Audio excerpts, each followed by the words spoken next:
The battlefield had gone silent. Not the silence of peace, but the silence that comes after slaughter, the kind that presses against the ears like water, broken only by the distant crackle of dying fires and the whisper of ash falling like black snow.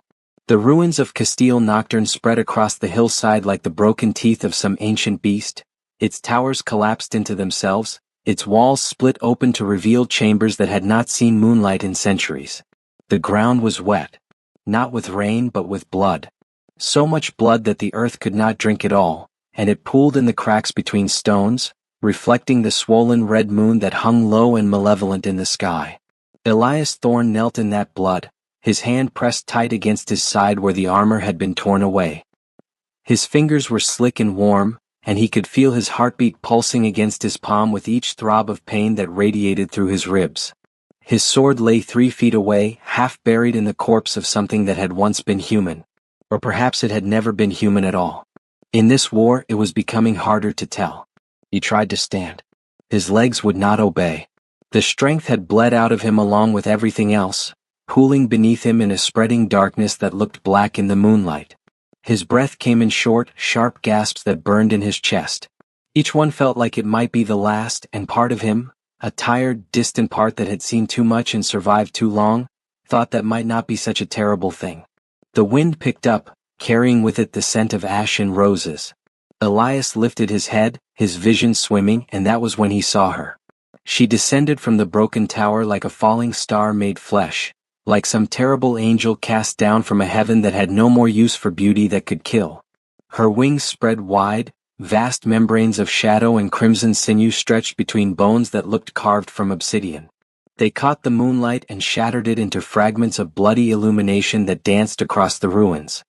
Her hair was long and black as the space between stars, flowing behind her in impossible tendrils that moved against the wind rather than with it. Her armor was a work of art that had taken centuries to craft. Dark metal traced with silver in patterns that hurt to look at too long, gemstones the color of fresh blood set into plates that curved around a body that was both weapon and masterpiece. But it was her face that held him. Pale as carved marble, flawless as moonlight on still water, with eyes that burned like coals in a dying fire. Red eyes. Vampire eyes. Eyes that had watched empires rise and crumble, that had seen the birth and death of religions, that had witnessed humanity's capacity for both transcendent beauty and bottomless cruelty. Those eyes found him and the world seemed to stop. The vampire queen landed 20 feet away with a sound like a thunderclap muffled by earth. The ground beneath her feet cracked, spiderwebbing outward in patterns that looked almost intentional, almost like the mandala of some forgotten religion. She stood there for a moment, perfectly still, her wings folding behind her with a whisper of leather and bone. Then she moved. She was fast. Faster than thought, faster than fear.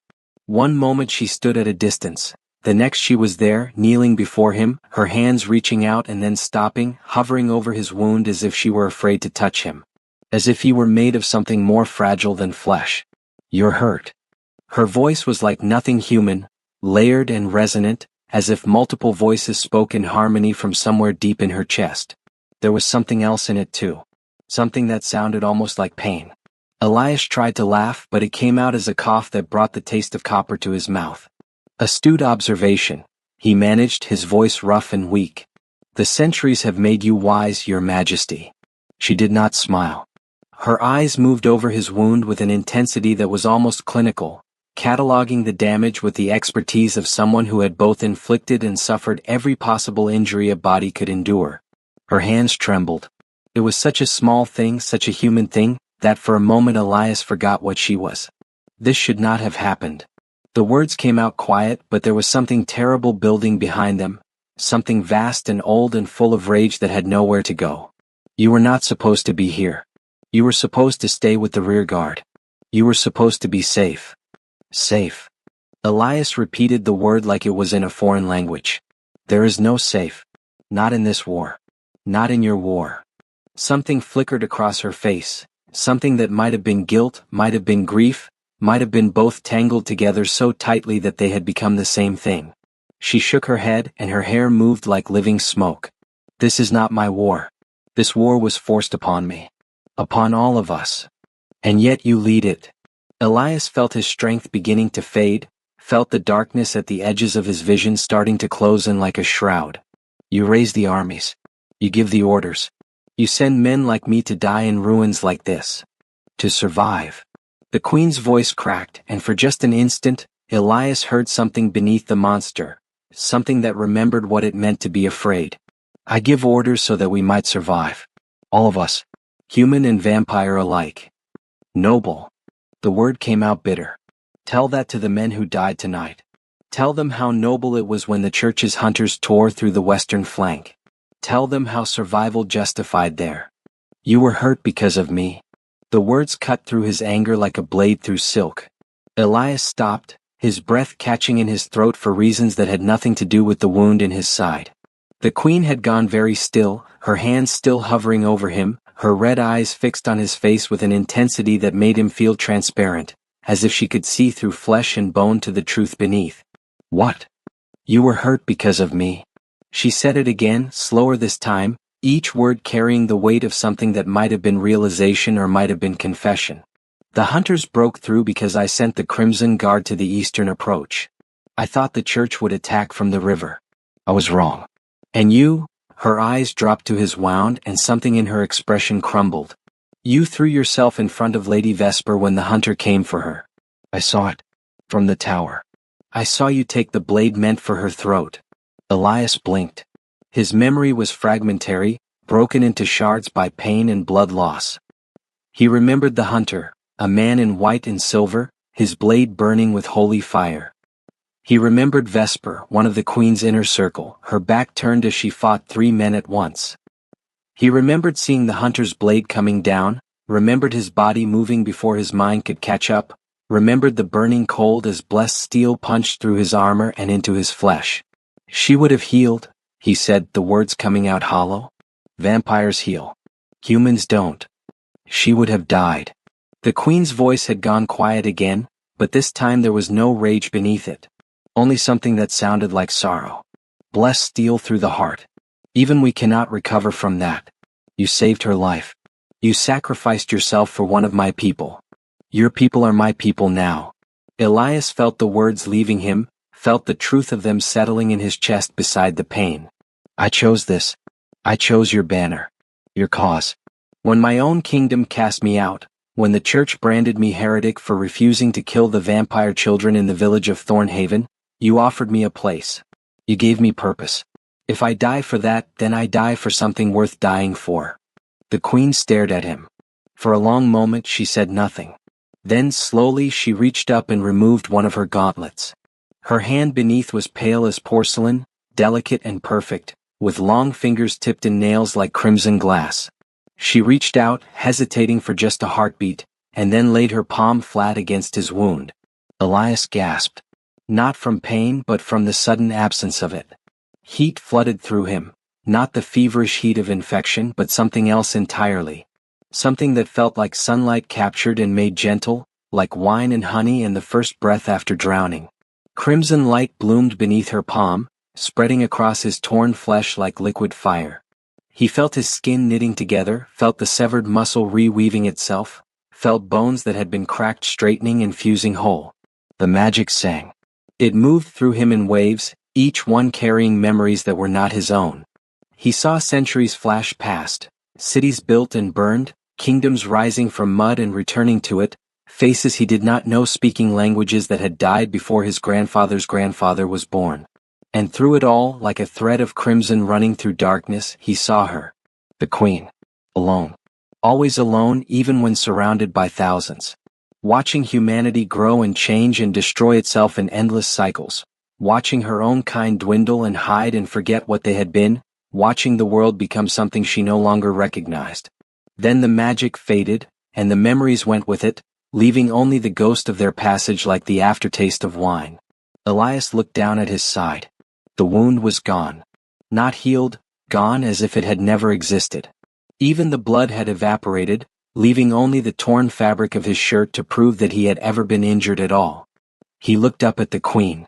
She was breathing hard, her chest rising and falling beneath her armor, her eyes dimmed as if the light behind them had been partially extinguished. Healing magic. She had used her own life force to knit his flesh. For vampires of her age and power, such magic was taxing. Dangerous even. And she had done it without hesitation. Why? The word came out as barely more than a whisper.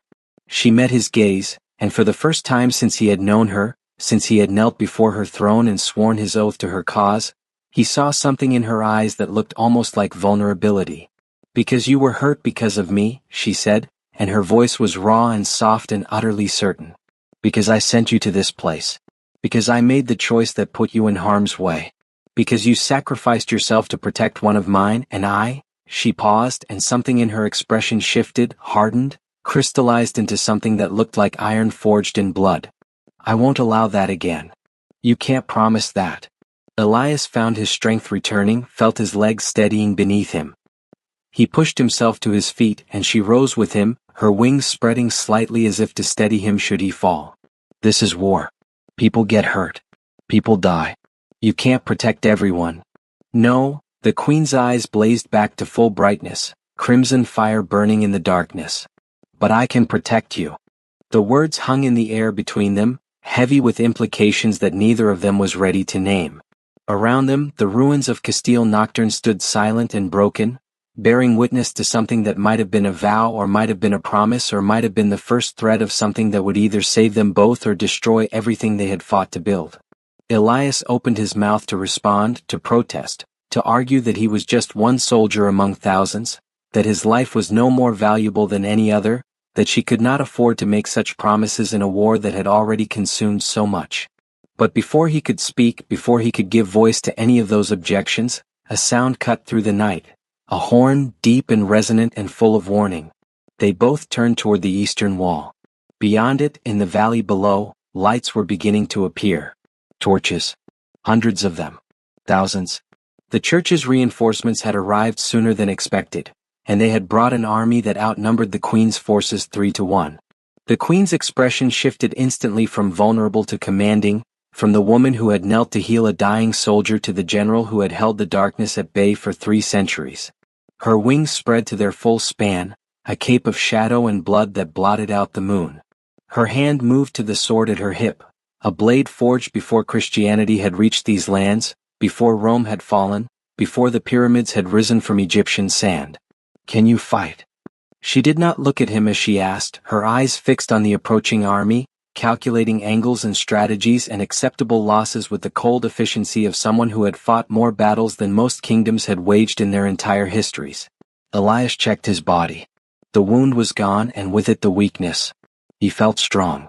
Stronger than he had in weeks, as if her magic had not merely healed him but revitalized him, poured some essential vitality back into flesh that had been running on will and desperation for too long.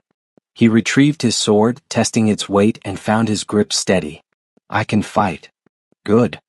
The queen's voice had taken on that layered quality again, the sound that made it clear she was speaking not just to him but to something larger, to her army, to her people, to the night itself.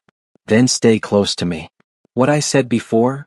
She paused, and for just an instant she glanced back at him, and there was something in her eyes that made his breath catch. "I meant it. You don't leave my sight. Not tonight. Not ever again." Before he could respond, she launched herself into the air, her wings catching the wind and propelling her upward with a force that created a shockwave in the dust below. Elias felt himself lifted, caught in some invisible current of her magic, and then he was rising too, drawn up into the sky behind her like flotsam in the wake of some vast ship. They soared over the ruins, over the broken walls and shattered towers, and Elias had a moment to see the full scope of what remained of the queen's forces. They were so few. Barely 300 fighters, a mix of vampires, humans who had defected from their own kingdoms, and stranger things, creatures from the deep forests and high mountains who remembered when the world had been wild and who had no love for the church that had hunted them to the brink of extinction.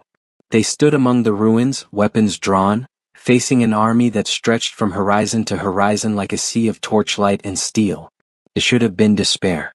It should have been the moment when even the bravest hearts broke and ran. But as the queen descended into the center of her forces, as her wings spread and her voice rang out across the broken stones, something else happened instead. "Children of the night." Her words were thunder and music, were a war cry and a hymn all at once. Children of the old world and the new. They come for us with fire and faith, with steel blessed and prayers spoken, with the certainty of those who believe themselves righteous. She turned, her cape swirling around her, her sword raised high so that it caught the moonlight and threw it back in crimson fragments. But we know the truth. We know that righteousness without mercy is just cruelty wearing a halo. We know that faith without compassion is just fear dressed in ceremony. And we know that we are not the monsters they claim we are. A roar went up from her forces, human throats and inhuman both, a sound of defiance that echoed across the valley and made the approaching army falter in their advance. Tonight they will try to break us. The queen continued, her voice rising higher, carrying further, infused with magic that made every word resonate in the chest like a second heartbeat. They will try to drive us from these ruins, to scatter us into the darkness, to erase us from history as they have erased so much else.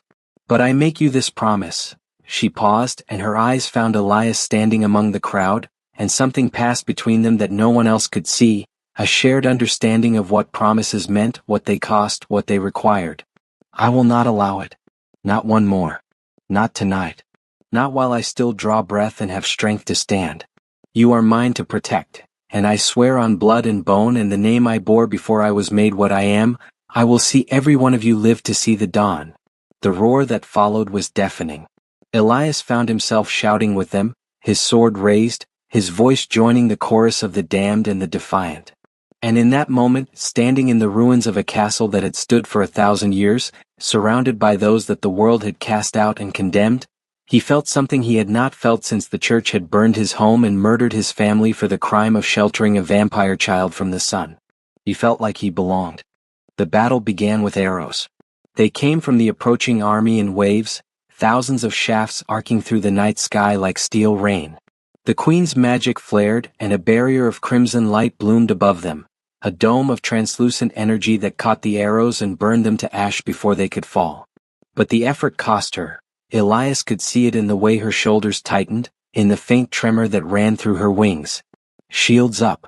Someone shouted, Vesper, the vampire noblewoman Elias had saved, her voice clear and commanding as she raised her own weapon. Mages to the front. Counter their priests. The battle formation shifted. Those with magic moved forward, hands already weaving patterns in the air that pulled at the fabric of reality itself. Elias found himself pushed toward the center, toward where the queen stood directing her forces with gestures and short, sharp commands.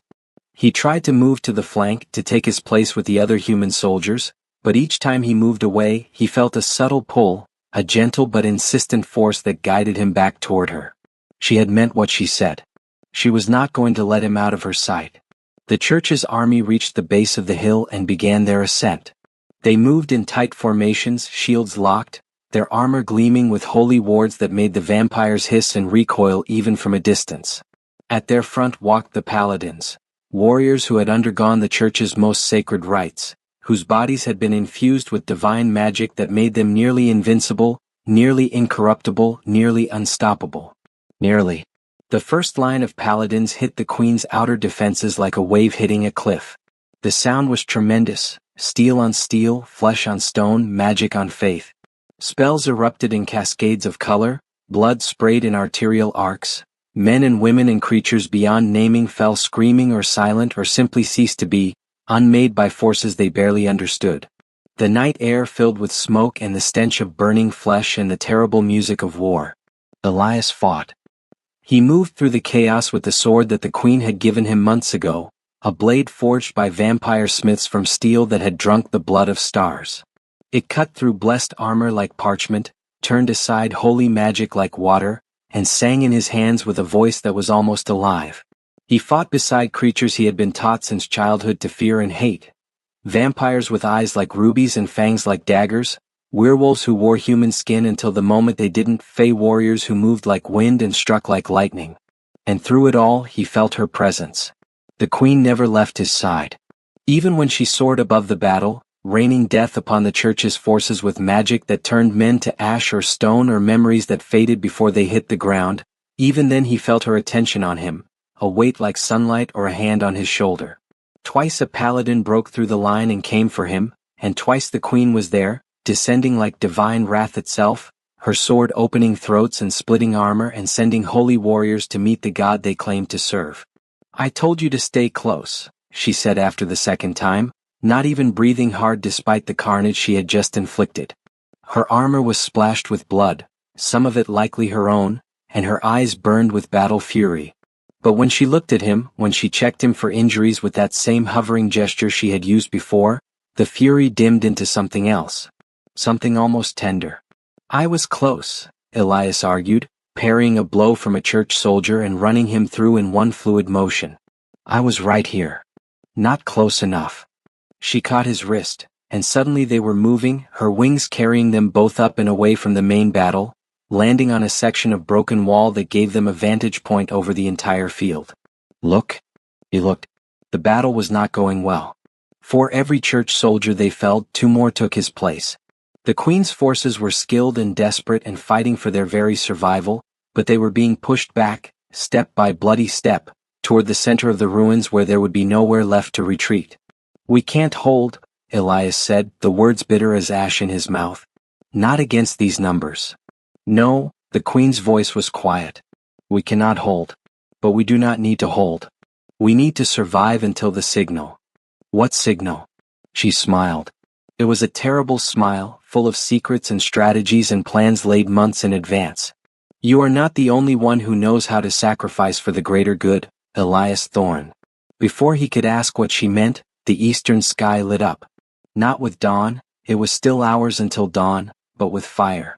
Enormous pillars of flame erupted from the church's rear positions, and even from this distance, Elias could hear the screams. The army began to turn, confusion rippling through their ranks like wind through wheat. Their supply lines were burning. Their siege engines were exploding. Their reinforcements were under attack. The Black Hawks, Elias breathed recognition dawning. The Queen's elite strike force, 200 of her deadliest warriors, who had been conspicuously absent from tonight's defense. "You sent them around?" "3 days ago." The Queen's smile widened. While the church was mustering their forces, bragging about how they would finally destroy the vampire queen and her monstrous army, my hawks were moving through the underground rivers that run beneath this valley. While their priests were blessing their weapons and their paladins were making their oaths, my people were positioning themselves behind enemy lines. And now, the church's army broke. Not all at once, but in sections as units turned to face the new threat and found themselves caught between two forces. Confusion became panic, panic became rout, and within minutes the organized assault had dissolved into chaos. "Now we finish it."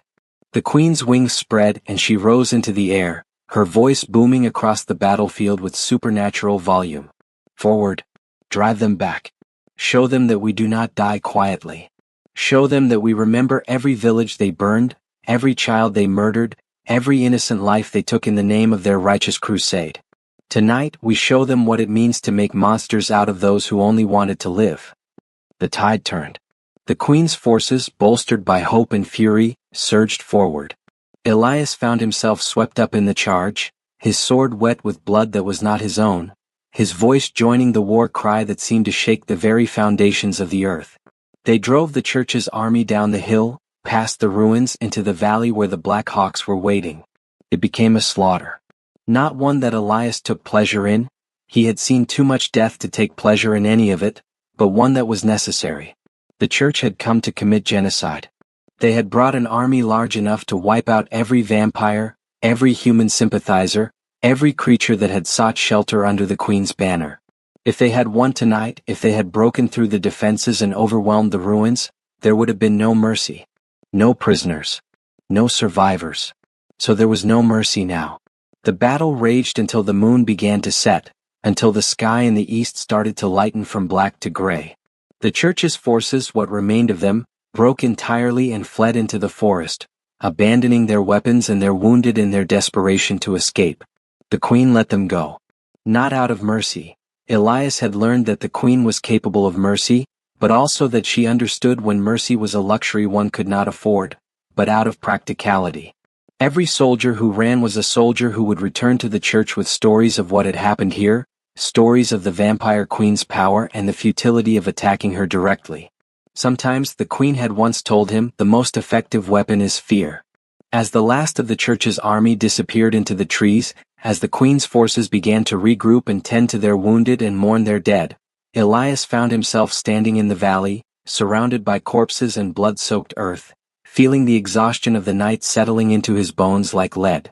His sword slipped from his fingers, too heavy to hold any longer. His legs trembled, threatening to give way. Then she was there.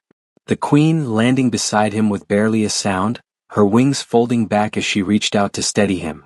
Her hands gripped his shoulders, and he felt that same warmth from before, that gentle infusion of strength that kept him on his feet. "Enough," she said, her voice soft again, the battle fury gone from it. "You've done enough." "Did we win?" The words came out slurred, exhaustion making it hard to think. "We survived."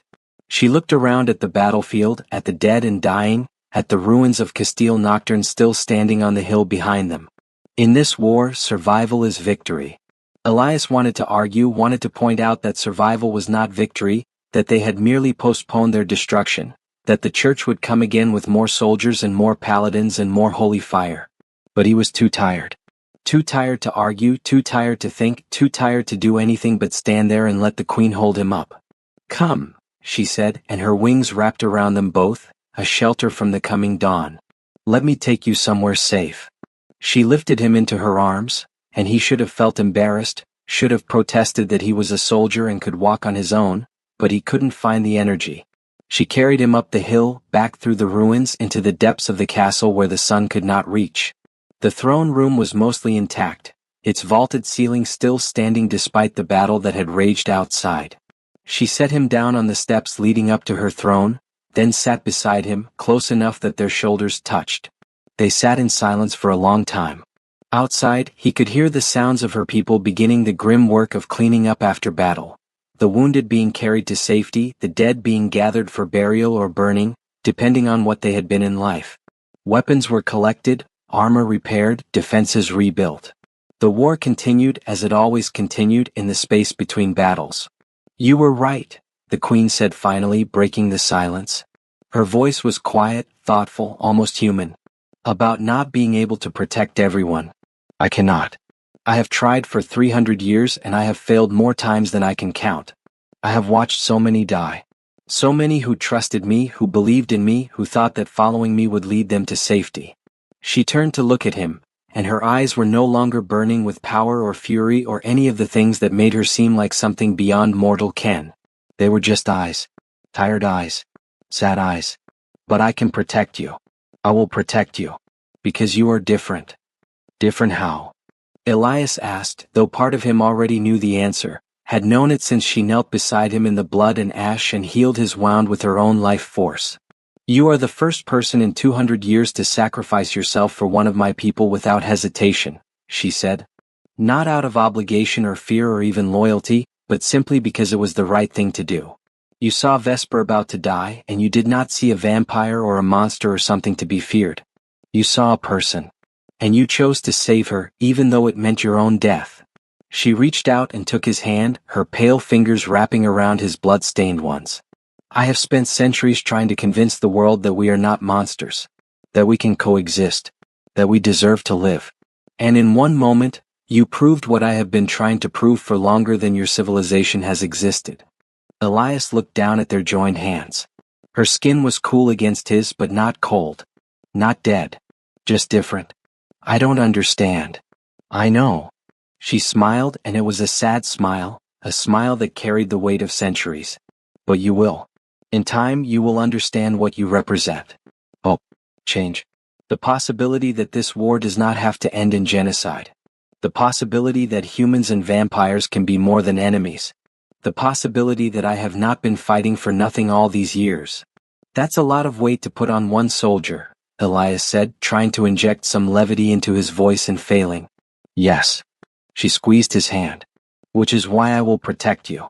Not just because of what you represent, but because—" She hesitated, and for the first time since he had met her, she looked uncertain. Vulnerable. "Because when I saw you dying in the courtyard, when I saw the blood and knew that you had been hurt because of my decisions, something inside me broke.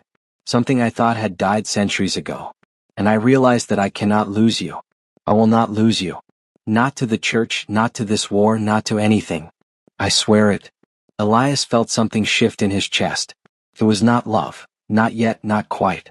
It was too new, too raw, too complicated by the circumstances of war and the difference in what they were. But it was the seed of something that might become love, given time and nurturing and the slim chance that they might both survive long enough to see it grow. Then I swear the same, he said, the words coming out before he could think them through. I will not let you face this war alone. I will fight beside you, protect your people, stand with you against whatever comes. And when you fall, she opened her mouth to protest, but he continued, his voice firm. Because we both know that even you can fall, even you can be overwhelmed. When that happens, I will catch you. I will pull you back from the darkness. I will remind you why we're fighting. That is my oath to you. The queen stared at him, her red eyes wide, something that might have been tears gathering at their corners, though he knew vampires could not cry. Not really. Not the way humans did.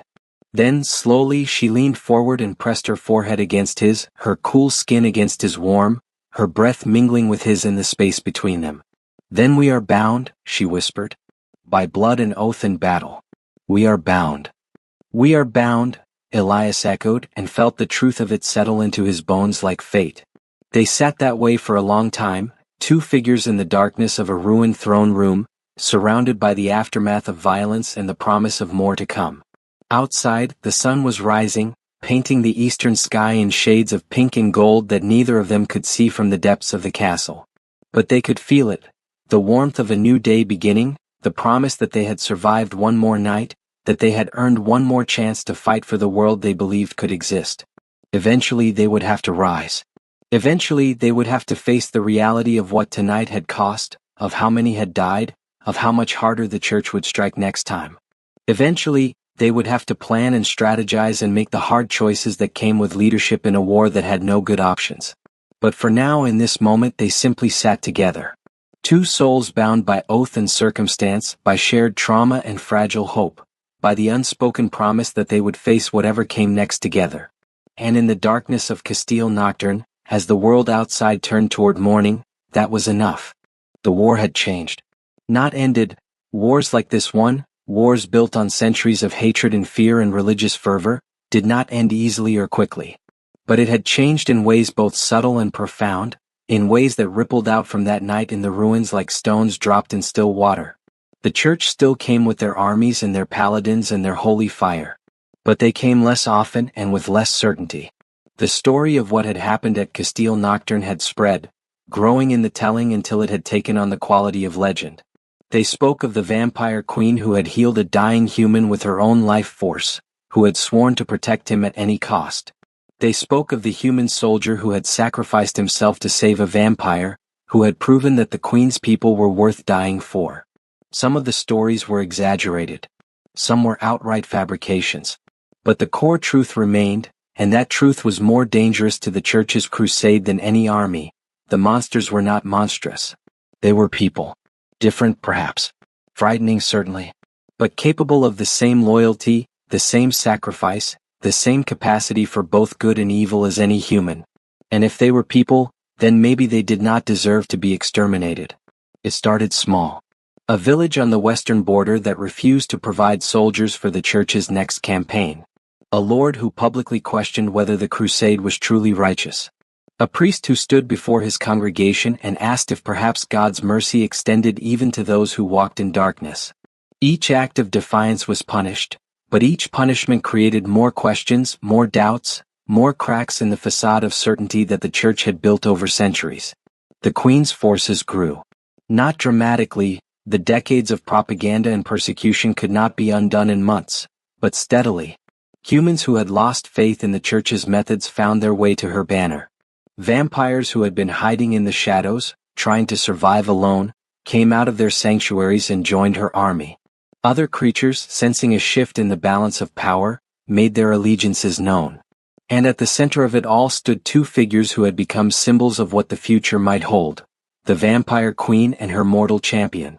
They fought side by side in every battle, she with her ancient power and terrible grace, he with his blessed blade and unwavering loyalty.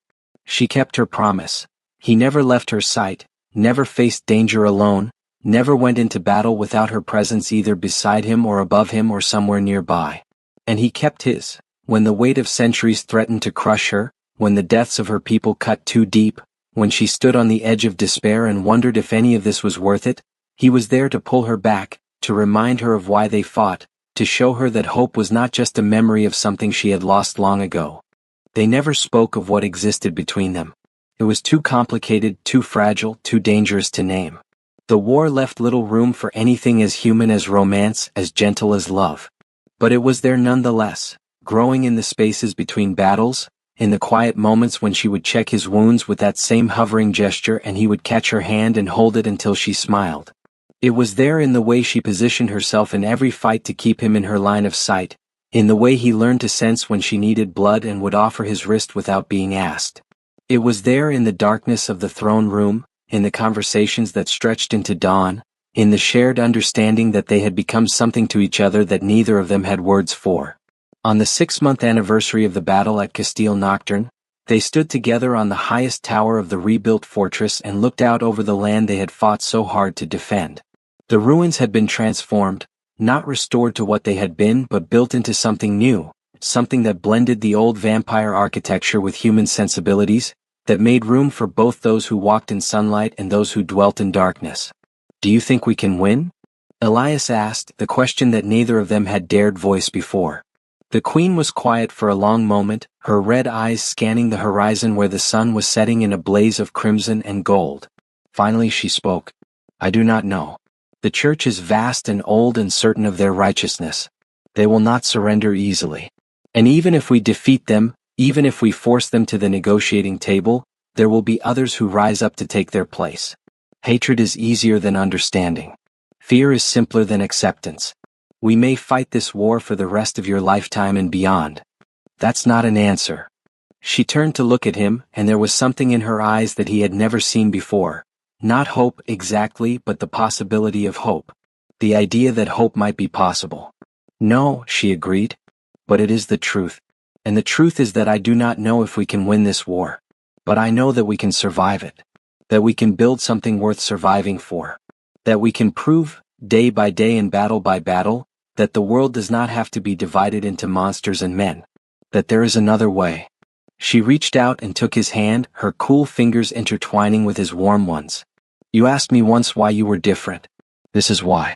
Because you make me believe that this future is possible. That I am not fighting alone. That when I fall, someone will catch me." Elias squeezed her hand. "Always." "Always," she repeated, and for the first time in 300 years, the vampire queen allowed herself to believe it. Behind them, the sun sank below the horizon, and the stars began to emerge from the velvet darkness of the sky.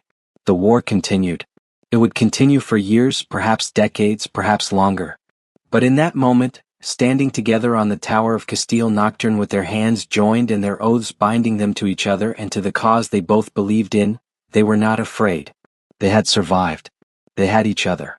And sometimes, in a world torn apart by hatred and fear, that was enough to change everything. The crimson oath had been spoken, and it would not be broken.